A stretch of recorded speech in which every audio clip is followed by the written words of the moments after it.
आता बघणार आहोत मुंबई आणि उपनगरातल्या महत्त्वाच्या 9 बातम्या। ठाणे लोकसभा मतदारसंघातील रेल्वे प्रश्नांबाबत खासदार मस्केंची रेल्वे मंत्री अश्विनी वैष्णव यांच्याशी चर्चा। प्रवाशांची विविध समस्या, नवीन लांब पल्ल्याच्या गाड्या सोडण्याची मागणी।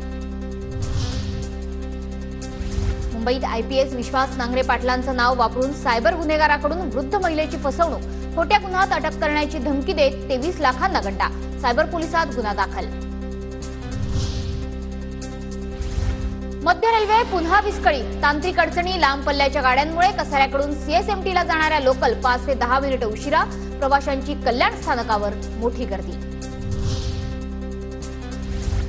अटल सेतू ते मुंबई या पुणे द्रुतगती महामार्गावरील प्रवास संथ गतीनं। एमएमआरडीएने कोळखे ते कोंड राष्ट्रीय महामार्गावर उन्नत मार्ग बांधणार, 1000 कोटी खर्च होणार। नवी मुंबईच्या वाशीतील अति धोकादायक इमारतींचा पाणीपुरवठा खंडित, जवळपास 250 हून अधिक घरांचा पाणीपुरवठा खंडित करण्याची पालिकेची कारवाई। टिटवाळ्यातील 3 साई भक्तांचा शिर्डीला जाताना अपघाती मृत्यू, आमदार विश्वनाथ भोईर यांच्याकडून मृतांच्या वारसांना प्रत्येकी 2 लाखांची मदत, मुलांच्या शिक्षणाची ही जबाबदारी घेतली।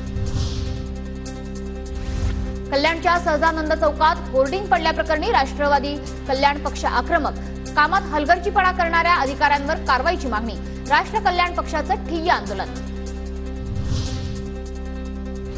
कल्याणमध्ये लाडकी बहीण योजनेची खिल्ली उडवत ठाकरे गटाचे बॅनर, कल्याणमधील लाडके नागरिक त्रस्त, ठाकरे गटाच्या बॅनरवर उडले। मुंबईतल्या नागरिकांना पुरवलं जाणारं पाणी हे निर्जंतुकीकरण केलेलंच, मुंबई महापालिका प्रशासनाचं स्पष्टीकरण। काही सामाजिक संघटनांनी पाण्याच्या दर्जावर प्रश्नचिन्ह उपस्थित केलं होतं।